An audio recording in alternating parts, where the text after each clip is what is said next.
ಬೇಸಿಗೆಗಾಲ ಸ್ಟಾರ್ಟ್ ಆಯಿತು ಅಂದರೆ ಹಪ್ಪಳ ಸಂಡಿಗೆಗಳ ಭರಾಟೆ ಸ್ಟಾರ್ಟ್ ಆಗ್ತದೆ. ಎಲ್ಲರ ಮನೆಯಲ್ಲಿಯೂ ಹಪ್ಪಳ ಸಂಡಿಗೆಯನ್ನ ಎಲ್ಲ ಮಾಡಿ ಡಬ್ಬದಲ್ಲಿ ಹಾಕಿ ಇಟ್ಕೊಂಡು ಮಳೆಗಾಲಕ್ಕೆ ಅಂತ ಶೇಖರಣೆ ಮಾಡಿ ಇಟ್ಕೊಳ್ತೇವೆ. ಇವತ್ತಿನ ವಿಡಿಯೋದಲ್ಲಿ 2 ರೀತಿಯ ಸಂಡಿಗೆ ಮಾಡುವ ವಿಧಾನವನ್ನ ತೋರಿಸ್ತಾ ಇದ್ದೇನೆ. ಒಂದು ರಾಗಿಯ ಸಂಡಿಗೆ, ಇನ್ನೊಂದು ಉದ್ದಿನ ಬೇಳೆಯ ಸಂಡಿಗೆ. 2 ರೆಸಿಪಿಯು ಕೂಡ ತುಂಬಾನೇ ಚೆನ್ನಾಗಾಗ್ತದೆ. ಉದ್ದಿನ ಬೇಳೆ ಸಂಡಿಗೆಗಂತೂ ಎಣ್ಣೆಯಲ್ಲಿ ಹಾಕಿ ಕರಿಯುವುದು ಕೂಡ ಬೇಡ. ಸ್ವಲ್ಪ ಎಣ್ಣೆಯನ್ನು ಹಾಕಿ ಹುರಿದುಕೊಂಡ್ರೆ ಗರಿ ಗರಿಯಾದ ಸಂಡಿಗೆ ರೆಡಿ ಆಗ್ತದೆ. ಮೊದಲಿಗೆ ಉದ್ದಿನ ಬೇಳೆ ಸಂಡಿಗೆಯನ್ನ ಯಾವ ರೀತಿಯಾಗಿ ಮಾಡೋದಂತ ತೋರಿಸ್ತಾ ಇದ್ದೇನೆ. ನಮಸ್ಕಾರ, ನಾನು ಪವಿತ್ರ ಭಾಗವತ್. ಮಿಸೆಸ್ ಭಾಗವತ್ ಚಾನಲ್ಗೆ ನಿಮ್ಮೆಲ್ಲರಿಗೂ ಪ್ರೀತಿಯ ಸ್ವಾಗತ. ಉದ್ದಿನ ಬೇಳೆ ಸಂಡಿಗೆಗೆ ಹಿಂದಿನ ದಿವಸ ರಾತ್ರಿನೇ ನಾನು ಉದ್ದಿನ ಬೇಳೆಯನ್ನು ನೆನೆ ಹಾಕಿ ಇಟ್ಕೊಳ್ತಾ ಇದ್ದೇನೆ. 1.5 ಕಪ್ ಆಗುವಷ್ಟು ಉದ್ದಿನ ಬೇಳೆಯನ್ನು ನೆನೆ ಹಾಕ್ಕೊಳ್ತಾ ಇದ್ದೇನೆ.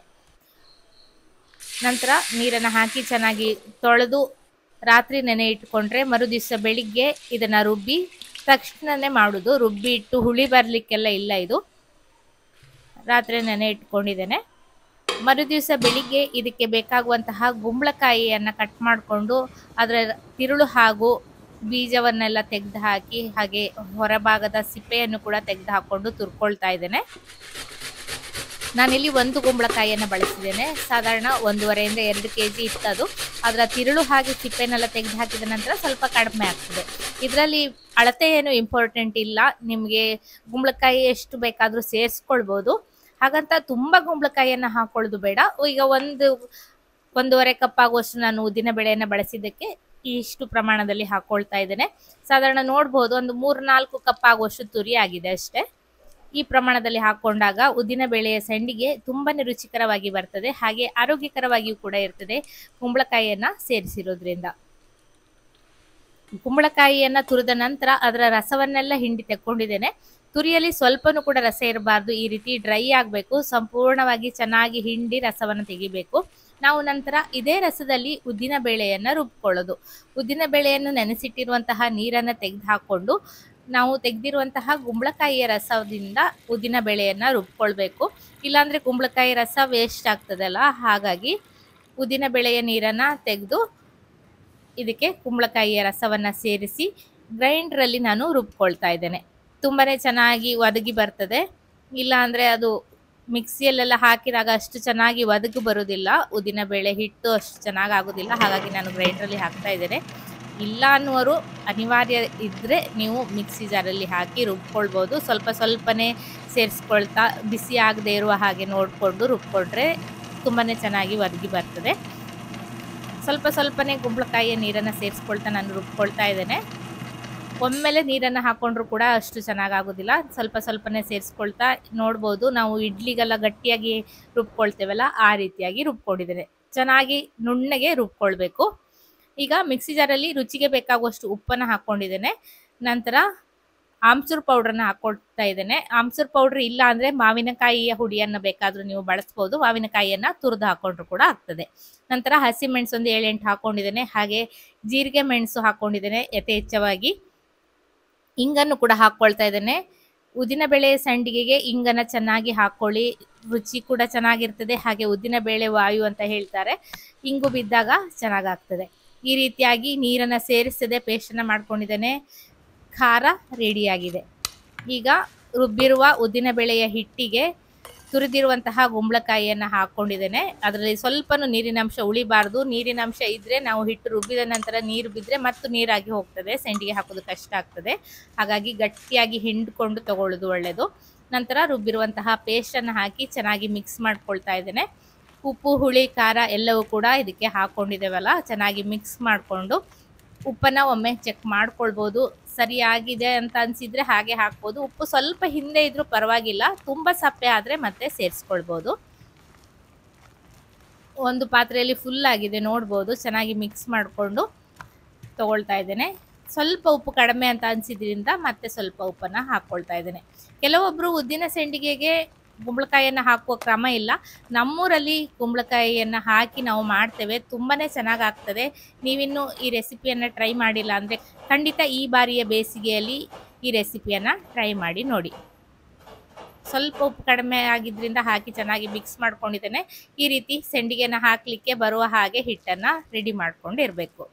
ಇಲ್ಲಿ ನಾನೊಂದು ದೊಡ್ಡ ಬ್ಯಾನರನ್ನು ತಗೊಂಡಿದ್ದೇನೆ. ಅದಕ್ಕೆ ಸ್ವಲ್ಪ ನೀರು ಹಾಗೆ ಎಣ್ಣೆಯ ಮಿಶ್ರಣವನ್ನು ಹಾಕಿ ಚೆನ್ನಾಗಿ ಒರೆಸ್ಕೊಂಡು ಅದಕ್ಕೆ ಸಂಡಿಗೆಯನ್ನು ಹಾಕ್ಕೊಳ್ತಾ ಇದ್ದೇನೆ. ದೊಡ್ಡ ದೊಡ್ಡ ಬ್ಯಾನರ್ಗಳೆಲ್ಲ ಶೀಟ್ಗಳೆಲ್ಲ ಸಿಗ್ತದಲ್ಲ ಅದಾದರೆ ಚೆನ್ನಾಗಾಗ್ತದೆ. ಇಲ್ಲಾಂದರೆ ಪ್ಲಾಸ್ಟಿಕ್ ಶೀಟ್ ಮೇಲೆ ಹಾಕ್ಕೊಳ್ಬೇಕಾಗ್ತದೆ. ಇಲ್ಲಾಂದರೆ ಊರಲ್ಲೆಲ್ಲ ಸಿಗ್ತದೆ ಮರ್ಸಣಿಗೆ ಎಲೆ ಅಂತ ದೊಡ್ಡದಾಗಿರ್ತದೆ, ಅದು ಕೂಡ ಚೆನ್ನಾಗಾಗ್ತದೆ ಸೆಂಡಿಗೆಯನ್ನು ಹಾಕಲಿಕ್ಕೆ. ಅದಿದ್ರೆ ಅದನ್ನು ಬಳಸ್ಕೊಳ್ಳೋದು ಒಳ್ಳೆಯದು. ಸ್ವಲ್ಪ ಅದರ ಹಸಿರಿನ ಬಣ್ಣ ಇದಕ್ಕೆ ಅಂಟುಕೊಳ್ತದೆ ಅಷ್ಟೇ. ಎಲ್ಲ ಸೆಂಡಿಗೆಯನ್ನು ಈ ರೀತಿಯಾಗಿ ಹಾಕ್ಕೊಳ್ತಾ ಇದ್ದೇನೆ. 1.5 ಕಪ್ ಉದ್ದಿನ ಬೇಳೆಗೆ ತುಂಬಾ ಸೆಂಡಿಗೆ ಆಗ್ತದೆ. ಎಲ್ಲ ಸೆಂಡಿಗೆಯನ್ನು ಹಾಕಿ ಆಗಿದೆ. ಇದನ್ನು ಕನಿಷ್ಠ ಅಂದರೂ 2-3 ದಿವಸ ಬಿಸಿಲಲ್ಲಿ ಒಣಗಿಸ್ಬೇಕು. ತುಂಬ ಚೆನ್ನಾಗಿ ಬಿಸಿಲಿದ್ದಾಗ ಒಂದು 3 ಬಿಸಿಲು ಹಾಕಿದರೆ ಸಾಕು. ಬಿಸಿಲು ಕಡಿಮೆ ಇದೆ ಅನಿಸಿದರೆ 4 ಬಿಸಿಲುವರೆಗೂ ಹಾಕ್ಕೊಳ್ಳಿ. ಚೆನ್ನಾಗಿ ಗರಿಯಾಗುವ ತನಕ ಒಣಗಿಸಿ ತೆಗೆದಿಟ್ಕೊಂಡ್ರೆ ಹಾಳಾಗೋದಿಲ್ಲ. ಅಕಸ್ಮಾತ್ ಹಸಿ ಅಂಶ ಉಳಿತು ಅಂದರೆ ಗೊತ್ತಿದೆ ನಿಮಗೆ, ಹಾಳಾಗ್ತದೆ ಬೇಗ. ಹಾಗಾಗಿ ಚೆನ್ನಾಗಿ ಗರಿ ಮಾಡಿ ಇಟ್ಕೊಂಡ್ರೆ 1 ವರ್ಷದ ತನಕ ಕೂಡ ಇದನ್ನು ಸ್ಟೋರ್ ಮಾಡಿ ಇಟ್ಕೊಳ್ಬೋದು. ಎಷ್ಟು ಗರಿ ಗರಿಯಾಗಿದೆ ಅಂತ ನೋಡಿ. ಇದನ್ನು ಯಾವ ರೀತಿಯಾಗಿ ಹುರಿಯೋದು ಅಂತ ತೋರಿಸ್ತಾ ಇದ್ದೇನೆ. ಒಂದು ಪ್ಯಾನನ್ನು ಬಿಸಿಗೆ ಇಟ್ಟಿದ್ದೇನೆ. ಅದರಲ್ಲಿ ಮಾಡಿರುವಂತಹ ಸೆಂಡಿಗೆಯನ್ನು ಹಾಕ್ಕೊಂಡು ಅದಕ್ಕೆ ಒಂದು 2-3 ಟೇಬಲ್ ಚಮಚ ಆಗುವಷ್ಟು ತೆಂಗಿನ ಎಣ್ಣೆಯನ್ನು ಹಾಕ್ಕೊಳ್ತಾ ಇದ್ದೇನೆ. ಇದನ್ನು ಕರಿಯೋದಿಲ್ಲ, ಈ ರೀತಿಯಾಗಿ ಹುರಿದು ಮಾಡುವಂತಹ ಸೆಂಡಿಗೆ ಇದು. ಕರೆದ್ರೆ ಅದರ ಟೇಸ್ಟ್ ಚೇಂಜ್ ಆಗ್ತದೆ, ಕಹಿ ಅಂಶ ಬರುವ ಸಾಧ್ಯತೆ ಇರ್ತದೆ, ಸ್ವಲ್ಪ ಬೇಗನೆ ಕೆಂಪಾಗಿ ಹೋಗ್ತದೆ. ಇದು ಉದ್ದಿನ ಬೇಳೆ ಎಲ್ಲ ಹೆಚ್ಚು ಕರಿಯುವ ಅಗತ್ಯ ಇಲ್ಲ. ಈ ರೀತಿಯಾಗಿ ಚೆನ್ನಾಗಿ ಹುರ್ಕೊಂಡ್ರೆ ಗರಿ ಗರಿ ಆಗೋ ತನಕ ಹುರ್ಕೊಂಡ್ರೆ ಸಾಕು. ಎಣ್ಣೆನೂ ಕೂಡ ತುಂಬಾ ಕಡಿಮೆ ಸಾಕು. ಡಯಟ್ ಎಲ್ಲ ಮಾಡುವವರಿಗೆ ಒಂದು ಒಳ್ಳೆ ಸೆಂಡಿಗೆ ಅಂತಲೇ ಹೇಳ್ಬೋದು ಇದು. ಗರಿ ಗರಿಯಾಗಿದೆ, ತೆಕ್ಕೊಳ್ತಾ ಇದ್ದೇನೆ. ಸ್ವಲ್ಪ ಹೊಂಬಣ್ಣ ಬಂದರೂ ಸಾಕು, ತುಂಬ ಕೆಂಪಾಗುವುದು ಅಗತ್ಯ ಕೂಡ ಇಲ್ಲ. ಇದನ್ನು ಸಾರಿನ ಜೊತೆ ಅಥವಾ ಮಜ್ಜಿಗೆ ಅನ್ನದ ಜೊತೆ, ಸಾಂಬಾರ್ ಜೊತೆ, ಯಾವುದ್ರ ಜೊತೆ ಬೇಕಾದರೂ ಹಚ್ಚಿ ಊಟ ಮಾಡಲಿಕ್ಕೆ ತುಂಬಾ ಚೆನ್ನಾಗಾಗ್ತದೆ. ರೆಸಿಪಿ ಇಷ್ಟ ಆಗಿದ್ರೆ ಖಂಡಿತ ಈ ಬೇಸಿಗೆಯಲ್ಲಿ ನೀವು ಮನೆಯಲ್ಲಿ ಟ್ರೈ ಮಾಡಿ ನೋಡಿ. ಮನೆಯಲ್ಲಿ ಎಲ್ಲರೂ ಕೂಡ ಇಷ್ಟಪಡ್ತಾರೆ, ತುಂಬಾ ಚೆನ್ನಾಗಿ ಆಗ್ತದೆ. ಮರೆಯದೆ ಬೇಸಿಗೆಯಲ್ಲಿ ಮಾಡಿ ನೋಡಿ. ಈಗ ಮುಂದಿನ ರೆಸಿಪಿ ಆರೋಗ್ಯಕರವಾದಂತಹ ರಾಗಿಯ ಸಂಡಿಗೆಯನ್ನು ಯಾವ ರೀತಿಯಾಗಿ ಮಾಡೋದಂತ ತೋರಿಸ್ತಾ ಇದ್ದೇನೆ. ರಾಗಿಯ ಹಿಟ್ಟನ್ನು ಬಳಸುವ ಬದಲು ಇಡೀ ರಾಗಿಯನ್ನು ಬಳಸಿ ಅದನ್ನು ಸೋಸಿ ಎಲ್ಲ ಮಾಡಿದಾಗ ರಾಗಿಯ ಸಂಡಿಗೆ ಕಲರ್ ಕೂಡ ತುಂಬಾ ಚೆನ್ನಾಗಿ ಬರ್ತದೆ. ಹಾಗೆ ಅದಕ್ಕೆ ಒಂದು ಐಟಮನ್ನು ಹಾಕ್ತಾ ಇದ್ದೇನೆ. ಅದನ್ನು ಹಾಕೋದ್ರಿಂದ ರಾಗಿಯ ಸಂಡಿಗೆ ಸಾಫ್ಟ್ ಆಗ್ತದೆ, ತಿನ್ನುವಾಗ ಗಟ್ಟಿ ಆಗೋದಿಲ್ಲ. ಹಾಗಾದರೆ ಸಂಡಿಗೆಯನ್ನು ಯಾವ ರೀತಿಯಾಗಿ ಮಾಡೋದಂತ ನೋಡೋಣ ಬನ್ನಿ. ನಾನಿಲ್ಲಿ 1 kg ಆಗುವಷ್ಟು ರಾಗಿಯನ್ನು ಚೆನ್ನಾಗಿ ತೊಳೆದು 5-6 ಗಂಟೆಗಳ ತನಕ ಚೆನ್ನಾಗಿ ನೆನೆಸಿ ಇಟ್ಕೊಂಡಿದ್ದೇನೆ. ನೆನೆಸಿರುವ ರಾಗಿಯನ್ನು ಗ್ರೈಂಡ್ರಲ್ಲಿ ಹಾಕಿ ರುಬ್ಕೊಳ್ತೇನೆ. ಗ್ರೈಂಡ್ರ್ ಇಲ್ಲ ಅಂದರೆ ನೀವು ಮಿಕ್ಸಿ ಜಾರಲ್ಲಿ ಕೂಡ ಹಾಕಿ ರುಬ್ಕೊಳ್ಬೋದು. ಗ್ರೈಂಡ್ರಲ್ಲಿ ಹಾಕೋದ್ರಿಂದ ಬೇಗನೆ ಆಗ್ತದೆ. ಒಮ್ಮೆಲೆ ಎಲ್ಲವನ್ನು ಸೇರಿಸ್ಕೊಂಡು ರುಬ್ಕೊಳ್ಬೋದು. ಮಿಕ್ಸಿ ಜಾರಲ್ಲಾದರೆ 1-2-3 ಬಾರಿ ಮತ್ತೆ ಹಾಕಿ ನುಣ್ಣಗೆ ರುಬ್ಬಿ ತೆಗಿಬೇಕಾಗ್ತದೆ. ಮುಚ್ಚಳವನ್ನು ಮುಚ್ಚಿ ನುಣ್ಣಗೆ ರುಬ್ಕೊಳ್ತೇನೆ. ಈಗ ನೋಡಿ, ರಾಗಿ ತುಂಬ ಚೆನ್ನಾಗಿ ನುಣ್ಣಗೆ ಆಗಿದೆ. ನೀರು ಎಷ್ಟು ಬೇಕೋ ಅಷ್ಟು ನೀರನ್ನು ಹಾಕ್ಕೊಳ್ಬೋದು, ತೊಂದರೆ ಏನಿಲ್ಲ. ಜಾಸ್ತಿ ನೀರನ್ನು ಹಾಕಿದರೂ ಏನು ತೊಂದರೆ ಆಗೋದಿಲ್ಲ. ಇದನ್ನು ಒಂದು ಪಾತ್ರೆಗೆ ತೆಗಿತೇನೆ.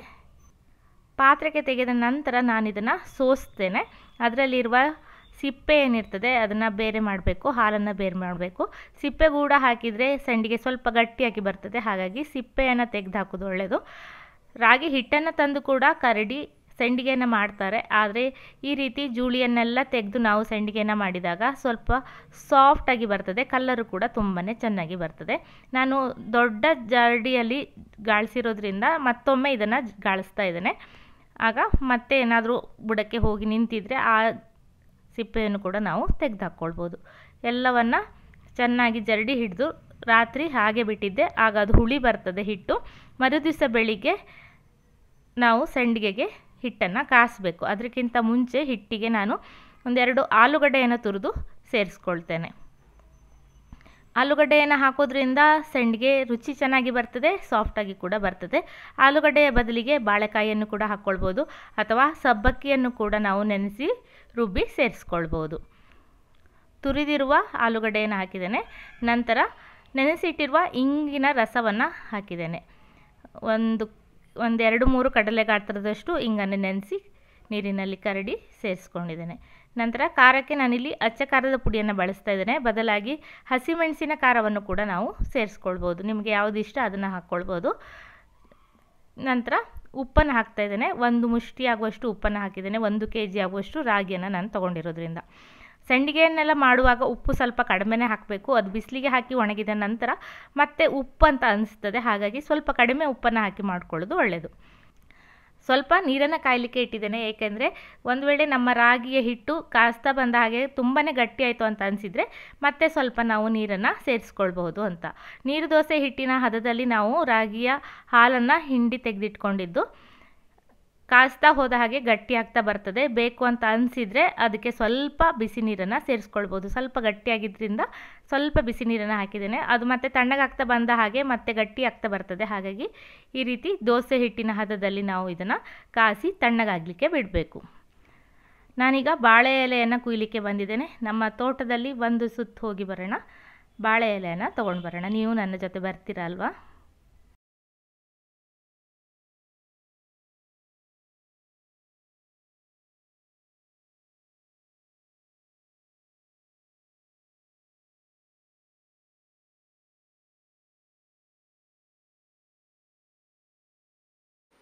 ನಮ್ಮಲ್ಲಿ ಬಾಳೆ ಎಲೆ ಯಥೇಚ್ಛವಾಗಿ ಇರೋದ್ರಿಂದ ನಾನು ಬಾಳೆ ಎಲೆಯನ್ನು ಬಳಸ್ತಾ ಇದ್ದೇನೆ. ಇಲ್ಲಾಂದರೆ ಪ್ಲಾಸ್ಟಿಕ್ ಶೀಟನ್ನು ಕೂಡ ಅಥವಾ ಬ್ಯಾನರ್ ಶೀಟನ್ನು ಕೂಡ ನೀವು ಇದಕ್ಕೆ ಬಳಸಬಹುದು. ಹಾಗೆ ಮರಸಣಿಗೆ ಎಲೆ ಇದ್ದರೆ ಅದನ್ನು ಕೂಡ ಬಳಸಬಹುದು. ಬಾಳೆ ಎಲೆ ಸ್ವಲ್ಪ ಬಿಸಿಲಿಗೆ ಬಾಡ್ತದೆ, ಆ ಎಲೆ ಬಾಡುವುದು ಕೂಡ ಇಲ್ಲ. ಬಾಳೆ ಎಲೆಯ ಹಿಂಭಾಗವನ್ನು ಚೆನ್ನಾಗಿ ಒರೆಸಿ ತಗೊಂಡಿದ್ದೇನೆ.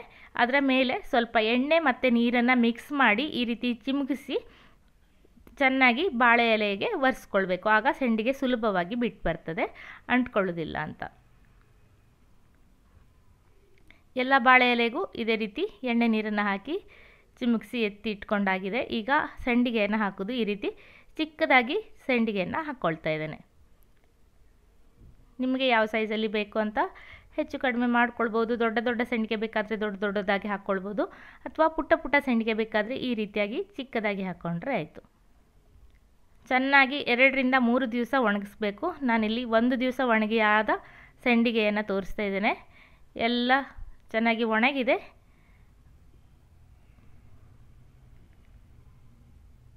ಎಲ್ಲವನ್ನು ಬಿಡಿಸಿ ತಗೊಳ್ತೇನೆ. ಮರುದಿವಸ ಮತ್ತೆ ಬಿಸಿಲಿಗೆ ಹಾಕ್ದಿ. ಎಲ್ಲ ಸೆಂಡಿಗೆಯನ್ನು ಬಿಡಿಸಿ ತಗೊಳ್ತೇನೆ. ಮತ್ತೆ ಇದನ್ನು ಬಿಸಿಲಿಗೆ ಹಾಕಲಿಕ್ಕಿದೆ. 1 ದಿವಸ ಒಣಗಿರುವ ಸೆಂಡಿಗೆ ಇದು. ಎಷ್ಟು ಚೆನ್ನಾಗಿ ಎದ್ದು ಬಂದಿದೆ ನೋಡಿ. ನಾನು ಇದನ್ನು ಒಂದು ಕಾಟನ್ ಬಟ್ಟೆಯ ಮೇಲೆ ಹಾಕಿ ಮತ್ತೆ ಬಿಸಿಲಲ್ಲಿ ಒಣಗಿಸ್ತೇನೆ. ಒಂದು 2-3 ದಿವಸಗಳ ತನಕ ಚೆನ್ನಾಗಿ ಬಿಸಿಲಲ್ಲಿ ಹಾಕೋದ್ರಿಂದ ಸೆಂಡಿಗೆ ತುಂಬ ದಿವಸಗಳ ತನಕ ಹಾಳಾಗೋದಿಲ್ಲ. 2 ವರ್ಷ ಇಟ್ಟರೂ ಕೂಡ ಹಾಳಾಗೋದಿಲ್ಲ. ನೋಡಿ, ಗರಿ ಗರಿಯಾದ ಸೆಂಡಿಗೆ ರೆಡಿಯಾಗಿದೆ. ಇದನ್ನು ಎಣ್ಣೆಯಲ್ಲಿ ಹಾಕಿ ಕರೆದ್ರೆ ಆಯಿತು. ಸಾರನ್ನದ ಜೊತೆ ಅಂತೂ ತುಂಬಾ ರುಚಿಕರವಾಗಿರ್ತದೆ. ರಾಗಿಯನ್ನು ತಂದು ನೀವು ಖಂಡಿತ ಇದೇ ರೀತಿಯಾಗಿ ರಾಗಿ ಸೆಂಡಿಗೆಯನ್ನು ಈ ಬಾರಿ ಮಾಡಿಟ್ಕೊಳ್ಬೋದು. ಎಣ್ಣೆಯನ್ನು ಕಾಯಲಿಕ್ಕೆ ಇಟ್ಟಿದ್ದೇನೆ. ಕಾದಿರುವ ಎಣ್ಣೆಯಲ್ಲಿ ಮಾಡಿರುವ ಸೆಂಡಿಗೆಯನ್ನು ಹಾಕ್ತಾಯಿದ್ದೇನೆ. ಎಣ್ಣೆ ಚೆನ್ನಾಗಿ ಕಾದಿರಬೇಕು, ಆಗ ಈ ರೀತಿ ಸೆಂಡಿಗೆಗಳು ಅರಳಿ ಬರ್ತದೆ. ಎಣ್ಣೆ ಸರಿಯಾಗಿ ಕಾದಿಲ್ಲ ಅಂದರೆ ಎಣ್ಣೆ ಎಳ್ಕೊಳ್ತದೆ ಮತ್ತು ಈ ರೀತಿ ಚೆನ್ನಾಗಿ ಅರಳಿ ಬರುವುದಿಲ್ಲ. ಹಾಗಾಗಿ ಎಣ್ಣೆ ಸರಿಯಾಗಿ ಕಾದ ನಂತರವೇ ಸೆಂಡಿಗೆಯನ್ನು ಹಾಕಿ ಕರೆದು ತೆಕ್ಕೊಂಡ್ರೆ ಆಯಿತು. ಇವತ್ತಿನ ಈ 2 ಸೆಂಡಿಗೆ ರೆಸಿಪಿಗಳು ನಿಮಗೆಲ್ಲ ಇಷ್ಟ ಆಗಿದ್ದರೆ ಖಂಡಿತ ಒಂದು ಲೈಕ್ ಮಾಡಿ, ಶೇರ್ ಮಾಡಿ, ಅನಿಸಿಕೆನ ಕಮೆಂಟಲ್ಲಿ ತಿಳಿಸಿ. ಹಾಗೆ ಚಾನಲನ್ನು ಸಬ್ಸ್ಕ್ರೈಬ್ ಮಾಡಿಕೊಂಡು ಸಪೋರ್ಟ್ ಮಾಡಿ ಅಂತ ಕೇಳ್ಕೊಳ್ತೇನೆ. ಆರೋಗ್ಯಕರವಾದಂತಹ ಈ 2 ರೆಸಿಪಿಗಳನ್ನು ಖಂಡಿತ ಈ ಬೇಸಿಗೆಯಲ್ಲಿ ನೀವು ನಿಮ್ಮ ಮನೆಯಲ್ಲಿ ಟ್ರೈ ಮಾಡಿ ನೋಡಿ. ಖಂಡಿತ ಇಷ್ಟ ಆಗ್ತದೆ. ಮನೆಯವರೆಲ್ಲರೂ ಇಷ್ಟಪಡೋದಂತೂ ಗ್ಯಾರಂಟಿ. ಇದೇ ರೀತಿ ಇನ್ನೂ ಹೆಚ್ಚಿನ ರೆಸಿಪಿಗಳೊಂದಿಗೆ ಬರ್ತೇನೆ. ಮತ್ತೊಂದು ವಿಡಿಯೋದಲ್ಲಿ ಸಿಗ್ತೇನೆ. ಅಲ್ಲಿವರೆಗೂ ನಮಸ್ಕಾರ.